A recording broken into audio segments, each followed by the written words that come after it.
Olá, irmãos, graça e paz. Tá tudo bem com você? Bom, espero que sim. Espero que esteja tudo bem com você, com a sua saúde, com a sua família. É, nós hoje vamos trabalhar a doutrina da perseverança dos santos. Essa doutrina, essa aula está baseada no capítulo 17 da Confissão de Fé de Westminster. O que é a doutrina da perseverança dos santos? Essa doutrina trata a respeito da duração da salvação do crente. Ou seja, quanto tempo dura a salvação do crente? Dura um dia? Dura uma semana? Dura um ano? A salvação é temporária? Ela pode ser perdida? O crente pode ir para o inferno?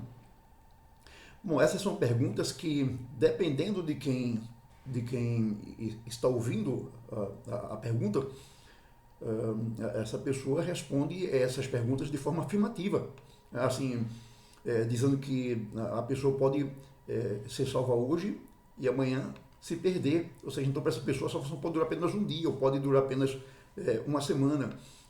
Essa pessoa pode entender que um crente pode se perder e pode ir para o inferno. Então, por exemplo, os arminianos, se você fizer uma pergunta a um crente arminiano, ele vai responder isso, sim, o crente perde a salvação, o crente pode ir para o inferno. Segundo o arminiano, a salvação do crente pode durar um dia, ele pode se converter hoje e amanhã ele cometer algum pecado e ir para o inferno. Ele pode se converter hoje, passa bem essa semana, aí a semana que vem ele comete um pecado e morre e vai para o inferno, então a salvação durou apenas uma semana. Né? Ou ele pode passar, ele se converte e passa esse ano bem, servindo bem a Deus, indo à igreja, lendo a Bíblia. Aí no ano que vem ele comete um pecado e em seguida ele morre, então ele foi para o inferno. Então os arminianos entendem que a salvação ela é temporária, ela pode ser perdida e o crente pode ir para o inferno. Já o crente calvinista pensa diferente. O crente calvinista entende que a redenção de Cristo em prol do crente foi uma redenção que garante a salvação do crente para a vida toda. Essa doutrina da perseverança dos santos, ela também é conhecida como preservação dos crentes ou segurança eterna. Essa doutrina sugere que aqueles a quem Deus chamou para a salvação não podem cair em desgraça e perder a salvação. Essa é a posição calvinista, que aquele a quem Deus de fato chamou para ele, aquele a quem de fato Deus converteu, Deus regenerou, Deus justificou, adotou como filho, esse não pode mais cair do estado de graça e se perder e ir para o inferno. Essa é a posição calvinista. A doutrina da perseverança dos santos está baseada na suposição de que a salvação é obra de Deus do começo ao fim. Então é Deus quem começa a salvação e é Deus quem mantém a salvação e é Deus quem concretiza a salvação. Essa doutrina sugere que Deus é fiel às suas promessas e que nada nem ninguém pode impedir seus propósitos soberanos. Então Deus, em sua fidelidade, cumpre a promessa de que aquele que crê em Cristo será salvo. Então, se alguém se arrependeu dos seus pecados e creu em Cristo, Deus então concedeu a essa pessoa a bênção da segurança eterna da salvação. Esta doutrina ensina que os verdadeiros crentes estão salvos hoje, estarão salvos amanhã, estarão salvos daqui a um ano e por toda a eternidade. O verdadeiro crente nunca poderá se perder, nunca poderá ir para o inferno. Esse é o conteúdo da doutrina da perseverança dos santos. Essa doutrina significa que o próprio Deus nos preserva, o próprio Deus nos guarda de cair da graça, de cair em pecado e viver nessa vida de pecado até a morte. Então o Senhor opera em nós de forma que o seu propósito de nos salvar será de fato concretizado. Esse conceito de perseverança dos santos, de que aquele que é crente no Senhor está preservado eternamente, este conceito é um pouco diferente do conceito que a gente ouve em algumas igrejas. A gente encontra em algumas igrejas a seguinte mensagem: uma vez salvos, salvos para sempre. Né? De fato, aquele que uma vez foi salvo, ele é salvo para sempre mesmo, ele não se perde. Mas o problema por trás dessa declaração, que não enfatiza a perseverança, o problema dessa colocação de que uma vez salvos para sempre, é que eles dizem assim, que apesar da sua apostasia, apesar da sua falta de arrependimento, ou apesar da sua permanência no pecado, a pessoa que foi uma vez salva, ela, se um dia aceitou a Cristo como Senhor e Salvador, ela estará salva para sempre, independentemente da situação dela. Então, deixa eu tentar explicar melhor. Então, digamos, hoje eu aceitei a Cristo. Eu digo, hoje eu aceitei Cristo como meu Salvador. Aí, digamos que eu fiquei esse ano todinho ali servindo a Cristo fielmente. Mas no ano que vem, o que acontece? Eu apostato da fé, eu caio, eu mergulho profundamente no pecado e vivo na vida, digamos, 2 anos numa vida de apostasia, ou 2 anos numa vida de pecado, sem me arrepender dos meus pecados, sem abandonar meus pecados, e nessa condição eu morro. Aí o que acontece? Aí esse pessoal que diz, uma vez salvo para sempre, diz assim, não importa a sua apostasia, não importa o seu pecado não arrependido, o que importa é que lá atrás você aceitou a Cristo. Entendemos, irmãos, que o fato da apostasia e o fato da pessoa morrer no pecado é uma indicação de que essa pessoa não aceitou a Cristo, de que essa pessoa não creu em Cristo de verdade. Essa pessoa apenas se tornou membro da igreja, se filiou a uma igreja, mas ela de fato não foi regenerada, porque um crente verdadeiro, ele não apostata da fé, e um crente verdadeiro não vive uma vida de pecado, embora ele peque, ele não vive uma vida de pecado. Quando ele peca, ele reconhece que pecou, ele fica triste, e então ele se arrepende, pede a graça do Senhor e abandona o seu pecado e busca viver em uma vida de santificação.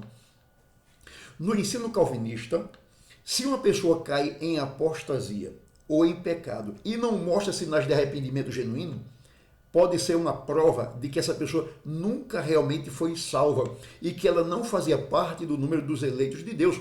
Ela apenas era membro de uma igreja visível. Ela foi membro da igreja presbiteriana, ela foi membro de uma igreja congregacional, foi membro de uma igreja batista ou de qualquer outra igreja cristã. Teve seu nome arrolado apenas no hall de membro de uma igreja terrena, de uma igreja local, de uma igreja local. Mas seu nome nunca esteve de fato arrolado no livro da vida. Essa pessoa nunca de fato se arrependeu dos seus pecados, nunca de fato foi regenerada, nunca.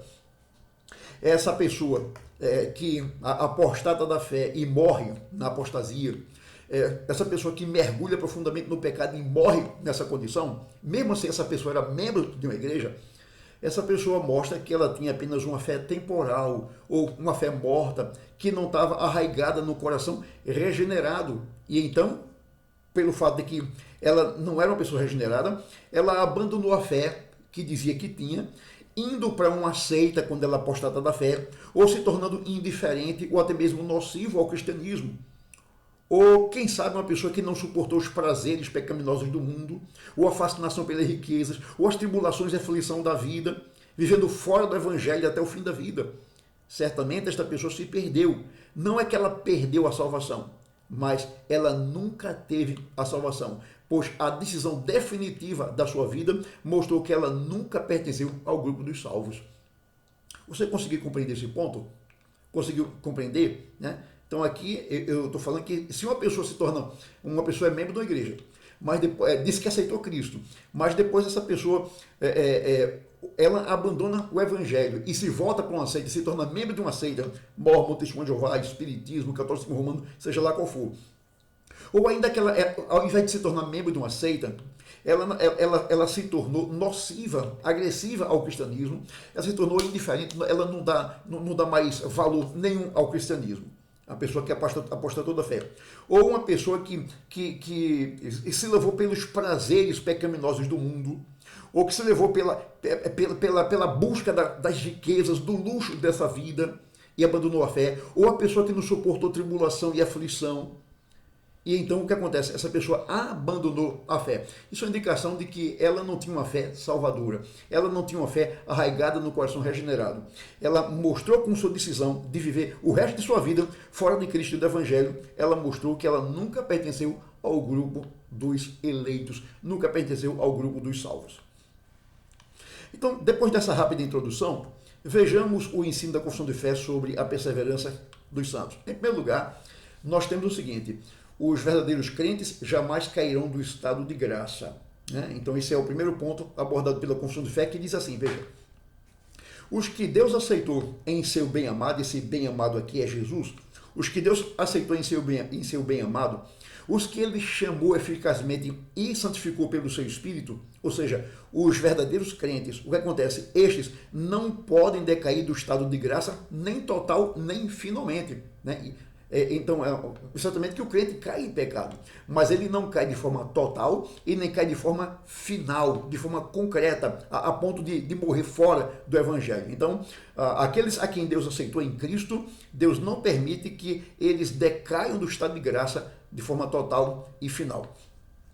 Essa declaração da confissão de fé é sustentada pela palavra de Deus. Por exemplo, João capítulo 10, versos 28 e 29 diz, Jesus falando aqui para os discípulos, ele diz, eu lhes dou a vida eterna, jamais perecerão, e ninguém as arrebatará da minha mão. Aquilo que meu Pai me deu é maior do que tudo, e da mão do Pai ninguém poderá arrebatar. Também, Filipenses capítulo 1, versículo 6, diz, estou plenamente certo de que aquele que começou boa obra em vós, há de completá-la até ao dia de Cristo. Em 1 de Pedro, capítulo 1, versos 5 e 9, Pedro diz, obtendo o fim da vossa fé, a salvação da vossa alma. Então, o que é que nós encontramos nessas passagens que nós acabamos de ler? Encontramos, irmãos, que a vida que Cristo dá ao crente não é uma vida de duração passageira, que dura um dia, uma semana, um mês ou um ano, mas é uma vida de duração eterna. Daí Jesus usa a expressão, eu lhes dou a vida eterna. E ao lado da expressão vida eterna, ele enfatiza ao dizer, jamais perecerão, ou seja, só o fato de ser vida eterna, não mais haverá perdição. Então eu entendo que o jamais perecerão é para reforçar, vira até uma redundância, né? Mas é para reforçar a expressão vida eterna, jamais perecerão, eu lhes dou a vida eterna e jamais perecerão. Então Jesus ensina que o crente está preso nas mãos dele e nas mãos do seu Pai, quando ele diz que ninguém pode arrebatar o crente da mão dele e nem pode arrebatar o crente da mão do seu Pai. Paulo, em Filipenses, que a gente leu, diz que Deus aperfeiçoará ou completará a obra de salvação que ele iniciou no crente. Olha, às vezes a gente coloca os nossos defeitos em Deus. Como é que nós somos? Nós começamos uma obra e deixamos inacabada. A gente passa em vários lugares e vê uma obra que foi iniciada, mas que foi abandonada. Está lá, né? Apenas o esqueleto da obra, ela não foi concretizada.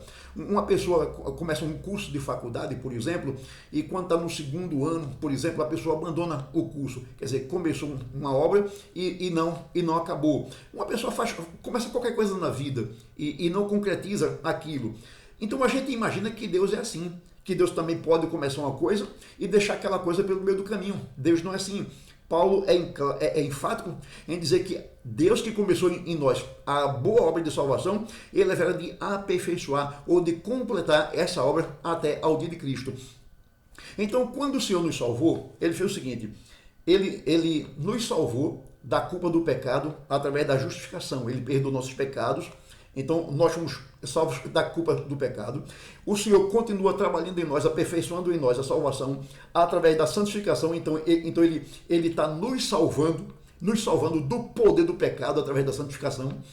E, finalmente, ele nos salvará da presença do pecado através da glorificação.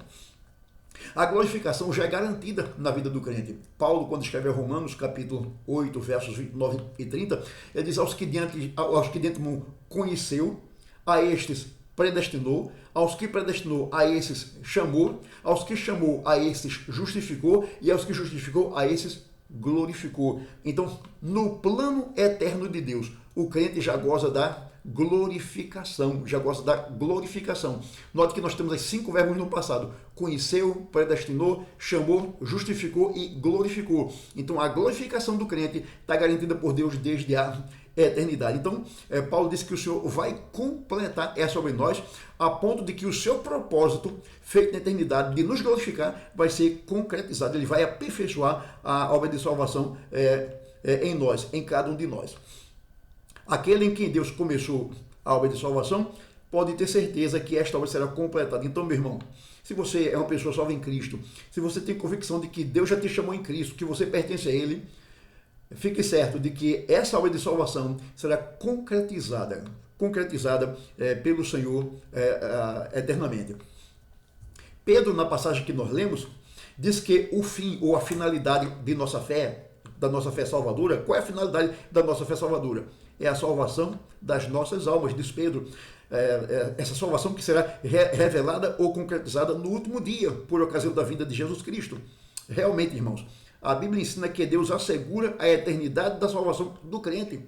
Deus assegura isso. É Deus quem promete isso. Quem promete isso não é qualquer pessoa. Quem promete isso não é um homem qualquer. Quem promete a segurança eterna da salvação do crente é Deus, que cumpre sua promessa. Eu quero citar aqui mais um texto que garante essa verdade. Romanos capítulo 5, 8 ao 10, diz assim: mas Deus prova o seu próprio amor para conosco, pelo fato de ter Cristo morrido por nós, sendo nós ainda pecadores. Veja agora. Logo, muito mais agora, sendo justificados pelo seu sangue, seremos por ele salvos da ira.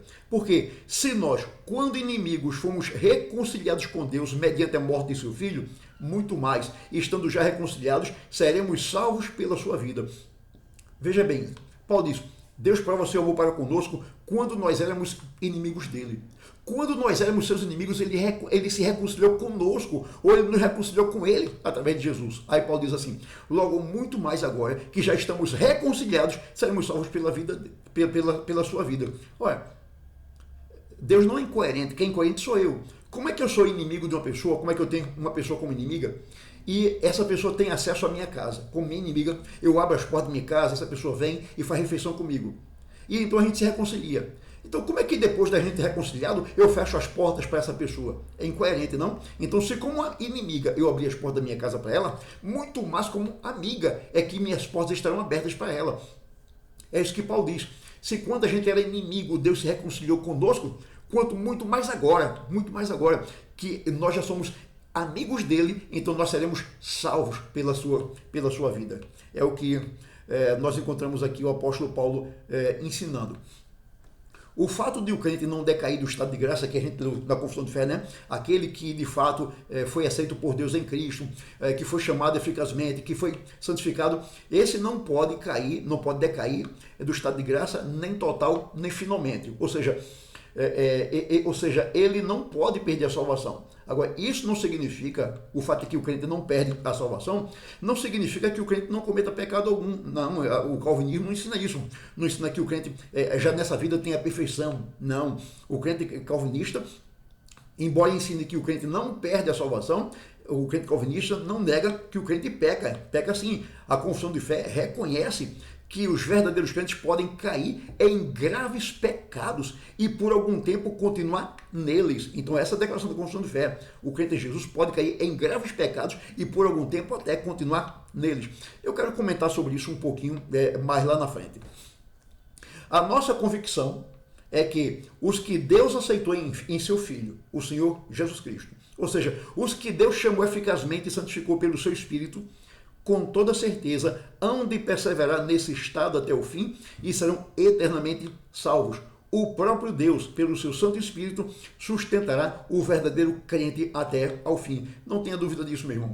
Se você pertence a Cristo, se você é um crente em Jesus, não tenha dúvida de que o próprio Deus operará em você para que você persevere na fé, persevere na vida cristã até ao fim e então você está eternamente salvo. É Deus quem garante isso. Um segundo ponto abordado pela confissão de fé, é que a confissão de fé trata do seguinte: a perseverança dos crentes está fundamentada no decreto da eleição de Deus. A perseverança dos crentes está fundamentada no decreto da eleição de Deus. A confissão de fé diz assim: esta perseverança dos santos não depende do livre-arbítrio deles quem? Dos crentes. Mas depende de quê? Depende da imutabilidade do decreto da eleição. Veja que a nossa perseverança não depende da nossa vontade, porque se dependesse de nossa vontade, nós não ficaríamos salvos um dia. né? Mas a nossa perseverança depende da imutabilidade do decreto de Deus, do decreto da eleição de Deus, procedente de algumas coisas.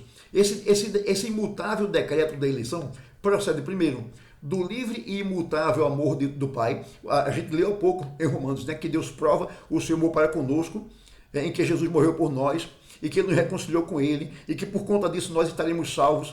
Então, a imutabilidade do decreto da eleição procede, primeiro, do livre e imutável amor do Pai.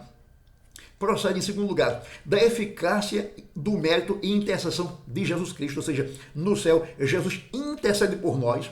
No céu, ele faz o trabalho de intercessão, é o trabalho sacerdotal de Jesus, em que ele intercede pelo crente. Hebreus diz que ele vive sempre para interceder por cada crente. Então, Jesus no céu ora por mim e ora por você, meu irmão, no céu. A imutabilidade do decreto de eleição procede da permanência do Espírito, ou seja, o Espírito que habita em nós. A Bíblia diz que o Espírito veio morar em nós, e diz que nós somos santuário dele, e porque ele habita em nós, ele nos conduz a clamar Abba Pai. Em quarto lugar, a imutabilidade do decreto da eleição procede da semente de Deus neles, ou seja, nos crentes. Nós somos regenerados da semente de Deus, que é a semente incorruptível. Em quinto lugar, a imutabilidade do decreto da eleição procede da natureza do pacto da graça, uma vez que Deus nos colocou no seu pacto. Deus estabeleceu um pacto conosco, um pacto da graça em Cristo e com Cristo conosco. Então, ele garante a nossa permanência nesse pacto, né?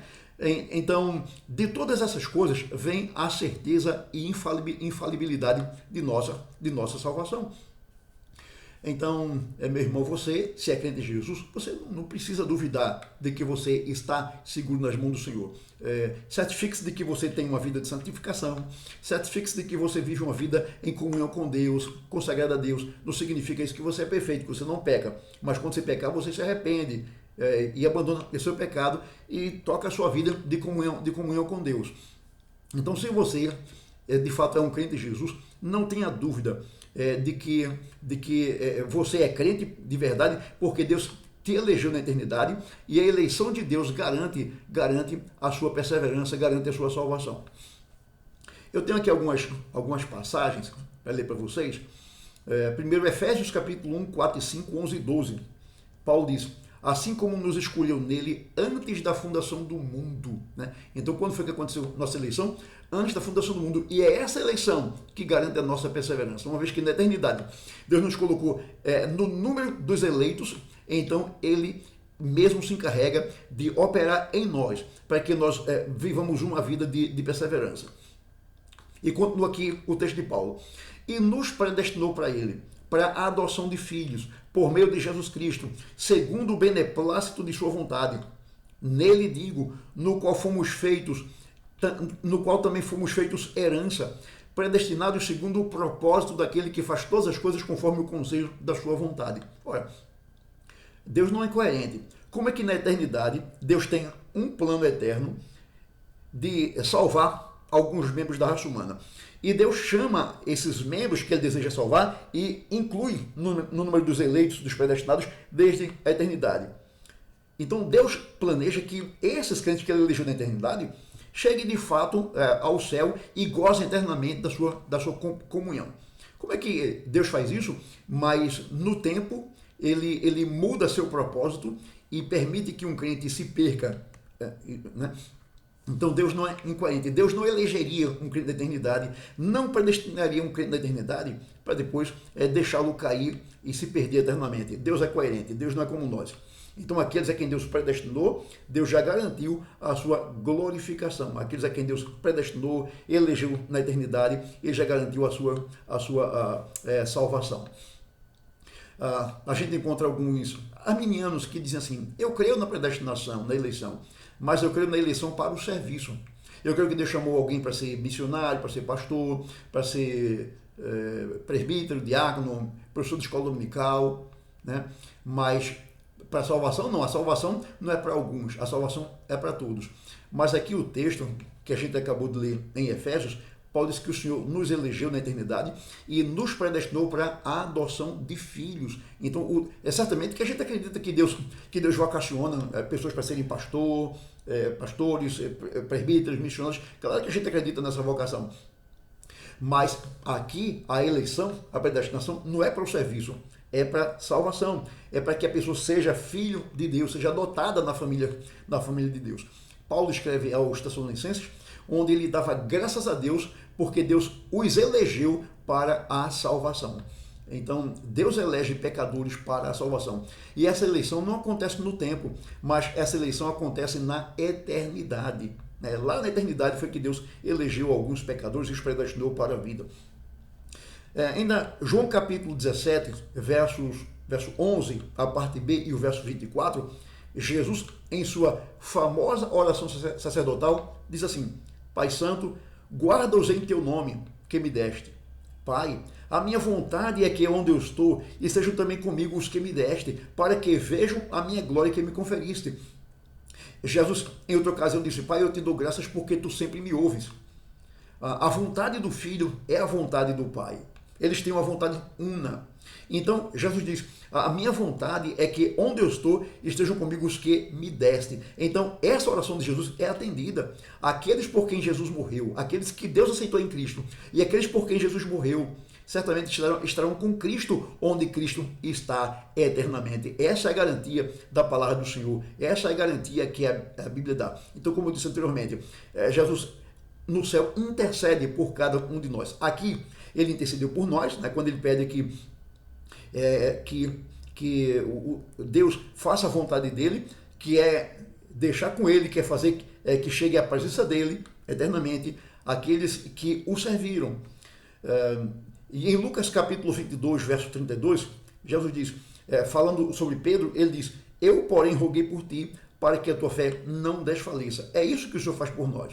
Ele ora por cada um de nós e ele manda o seu Espírito para nós, para nos ajudar, nos fortalecer, nos admoestar,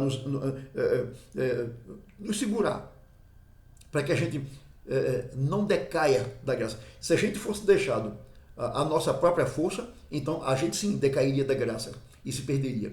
Mas a gente não depende das nossas forças. A gente depende da força de Deus, da graça de Deus. A gente depende da presença do Espírito Santo em nós, que sustenta a nossa mão, que nos ajuda na caminhada. Então nós não estamos nessa caminhada cristã sozinhos, mas estamos na companhia de Jesus, na pessoa do seu Espírito, que nos conduz até a eternidade. Então aquele que Deus na eternidade predestinou para que chegasse na vida, então certamente eles chegarão na vida. O Senhor roga por nós, para que nossa fé não desfaleça, mas que nossa fé se robusteça a cada dia. Um último ponto tratado pela confissão de fé é o seguinte: o verdadeiro crente pode cair em pecado grosseiro. Lembra que eu falei isso lá em cima? Que eu disse, comentaríamos sobre isso mais tarde. O verdadeiro crente pode cair em pecado grosseiro. Quanto ao fato de que os crentes podem cair em pecado grosseiro, a confissão de fé diz que eles, os crentes, pelas tentações de Satanás e do mundo, pela força da corrupção neles restante e pela negligência dos meios de preservação, podem cair em graves pecados e por algum tempo continuar neles. Aqui, começando de baixo para cima, aqui o texto da confissão de fé diz que o crente pode continuar nesse pecado por algum tempo. Note que ele não continua nesse pecado pela vida toda e morre nessa condição. Ele pode até passar vários anos escravizado desse pecado, mas numa determinada hora marcada na agenda do Senhor, o Senhor se encontrará com esse crente, o conduzirá ao arrependimento, ele abandonará seu pecado e voltará a ter uma vida de comunhão com Deus. Então, note que nós calvinistas, embora creiamos na perseverança dos santos, na segurança da salvação, nós não ensinamos que o crente não pode cair em pecado. Nós ensinamos que ele pode cair em pecado e pode cair em pecados grosseiros. Note que esse parágrafo que lemos da confissão aborda o assunto tentação. Diz que pelas tentações do mundo, né, tentações de Satanás e do mundo, e pela força da corrupção no crente restante. Né? Então aqui nós temos a tentação. E aprendemos que a tentação vem de 3 fontes. As fontes da tentação são Satanás, o mundo e a nossa carne, ou seja, a nossa natureza pecaminosa, corrompida, decaída. Então, Satanás nos tenta, ele se aproveita da nossa natureza pecaminosa, e busca despertar desejos pecaminosos que já existem em nossa natureza. O mundo pode nos tentar, nos oferecendo prazeres, mas também a nossa própria natureza, por ela mesma, ela deseja o pecado. Então nós podemos cair em pecado sendo tentados por Satanás, pelo mundo ou pela nossa própria natureza, né? Isso é o ensinamento da confissão de fé com base na Bíblia. Veja, o resultado dessas tentações e da queda dos crentes é que os crentes, por cederem à tentação, e um detalhe aqui antes que eu conclui, não confundam tentação com pecado. Ser tentado não significa cometer pecado. Nós só cometemos pecado quando nós cedemos à tentação. Enquanto nós estamos sendo tentados, mas não cedemos à tentação, então não há pecado nenhum. Lutero dizia que eu não posso impedir que um passarinho pouse na minha cabeça, mas eu posso impedir que ele faça um ninho na minha cabeça. Então eu não posso impedir que Satanás coloque um pensamento pecaminoso na minha mente. Eu não posso impedir que o mundo tente me influenciar a cometer algum pecado. A natureza pecaminosa que em mim pode despertar algum desejo pecaminoso. Isso pode acontecer, né? Porém, eu não posso permitir, eu não posso aceitar a tentação que vem de Satanás, que vem do mundo, e nem posso aceitar os prazeres que a minha natureza carnal está me incentivando a usufruir. Diante da tentação de Satanás, do mundo e da nossa natureza pecaminosa, nós devemos dizer não, devemos olhar para Jesus e seguir o exemplo dele, que foi tentado a vida toda por Satanás, pelo mundo, e ele disse não, ele rejeitou as tentações. Então nós temos que ter também a mesma atitude de dizer não. E note que nós temos uma natureza nova, que o Senhor nos dá para combater essa natureza pecaminosa. Nós temos o Espírito Santo que habita em nós, que nos fortalece para combater as tentações da carne, né? E Paulo diz que a tentação que veio sobre nós foi humana, e com a tentação Deus também nos dá o escape. Ele já nos deu a vida de oração, Ele nos deu a santificação, Ele nos deu o Espírito Santo. Então não tem desculpa para o crente o tempo todo cair em tentação. Mas veja, ser tentado é uma coisa, pecar é outra coisa. O fato de que você é tentado não significa que você está pecando. Você só comete pecado quando você cede à tentação. Então, voltando para aqui, o resultado das tentações e da queda dos crentes é que os crentes incorrem, primeiro, no desagrado de Deus. Quando a gente cede à tentação, a gente desagrada a Deus. Nós entristecemos o seu Santo Espírito. Em terceiro lugar, de algum modo, ficamos privados das graças e confortos de Deus, né? Daí a gente fica sem a alegria da salvação, a gente até acha que não é salvo, a gente fica sem a convicção de que a gente é salvo. Em quinto lugar, o crente que cede à tentação e cai em pecado tem seu coração endurecido e sua consciência ferida. Em sexto lugar, ele prejudica e escandaliza os outros. E em sétimo lugar, ele atrai sobre si juízos temporais. Deus traz castigo, disciplina para o crente que cedeu à tentação e caiu em pecado. Então, o ensinamento da Bíblia, a sua exortação, é que nós fujamos da tentação. Então a tentação vem sobre todo mundo, mas nós não temos que abrir as portas de nossa casa, da casa da nossa vida, e dar as boas-vindas à tentação e tirá-la para dançar. Então ela chegou e bateu em nossa porta, nós devemos não abrir a porta, devemos bater a porta na cara da tentação, para que não caímos em pecado e não venhamos a cair no desagrado do Senhor e sofrer uma série de consequências. Mas o que leva um crente verdadeiro a cair em pecados graves? A própria confissão de fé responde nesse parágrafo que isso acontece porque os crentes estão sujeitos às tentações de Satanás e do mundo pela corrupção de Satanás, pela corrupção da força neles restante e mais. Isso a gente já viu, né? Então o crente cai em pecado por conta da tentação de Satanás, do mundo e de sua própria natureza pecaminosa. E mais, ele também cede à tentação e cai em pecado por conta da sua negligência dos meios de preservação. Ou seja, Deus nos dá meios de preservação da nossa vida. Aí o que acontece? Nós negligenciamos esses meios. Nós abrimos mão desses meios. Então o que acontece? Nós cedemos à tentação e caímos em pecado. Quais são os meios de preservação que Deus colocou à nossa disposição para que a gente não ceda à tentação e não caia em pecado? Os meios de preservação são a leitura, o estudo e meditação da palavra de Deus diariamente. Então, diariamente, o crente tem que tirar um tempo para ler a Bíblia, meditar nela e para orar. Também, outro meio de preservação que Deus estabeleceu e que a gente, ao negligenciar, pode ficar suscetível à tentação e à queda, é a participação nos cultos públicos, ou seja, quando a gente vem para a igreja. Em casa a gente tem o nosso culto particular, onde a gente lê a Bíblia, ora, mas também Deus estabeleceu o culto público, onde o crente ora e ouve a pregação para a sua edificação, ele participa dos sacramentos, sobretudo da ceia, que tem uma vez por mês, e ele desfruta de comunhão com os irmãos.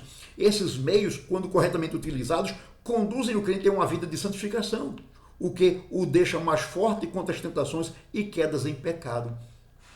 Então, pode observar, o crente que sai da tentação e cai em pecado é o crente que pouco está vindo para a igreja, e mesmo que ele tenha uma certa frequência à igreja, em casa ele não está observando esses meios, em casa ele não ora, em casa ele não lê a Bíblia, em casa ele não tem comunhão com o Senhor.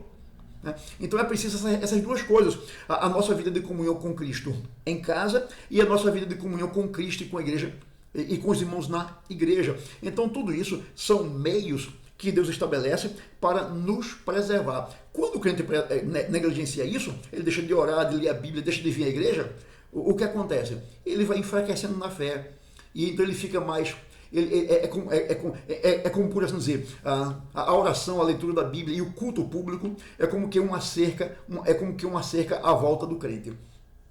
Ele está ali cercado, de sorte que ele não pode ser atingido, por assim dizer, por algum animal que queira devorá-lo. Mas quando o crente deixa de orar, de ler a Bíblia, de vir à igreja, o que acontece? Essa cerca é derrubada, então o crente fica sujeito, né? ele fica sujeito aos ataques da tentação, de Satanás, do mundo e da sua própria natureza pecaminosa, porque a cerca de proteção que Deus estabeleceu, ele derrubou com sua negligência. Portanto, irmãos, não sejam negligentes, não deixem de orar, de ler a Bíblia, não deixem de participar da vida da igreja. Não prefiro, inclusive, assistir um culto pela internet, uma pregação pela internet, a vir à igreja, não. A sua prioridade deve ser vir para a igreja.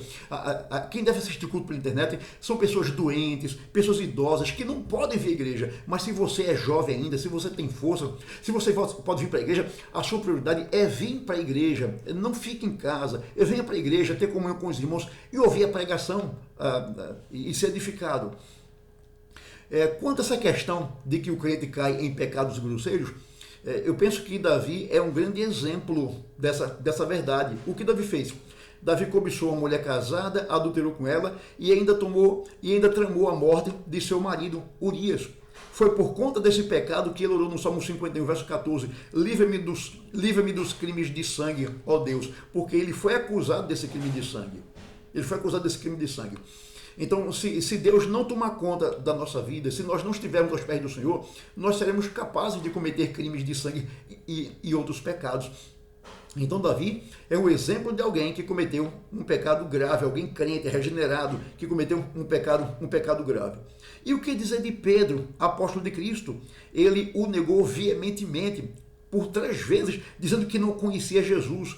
Ora, negar Jesus é algo muito grave, pois o próprio Jesus diz que aquele que o nega também será negado por ele diante de seu Pai e dos anjos. Porém,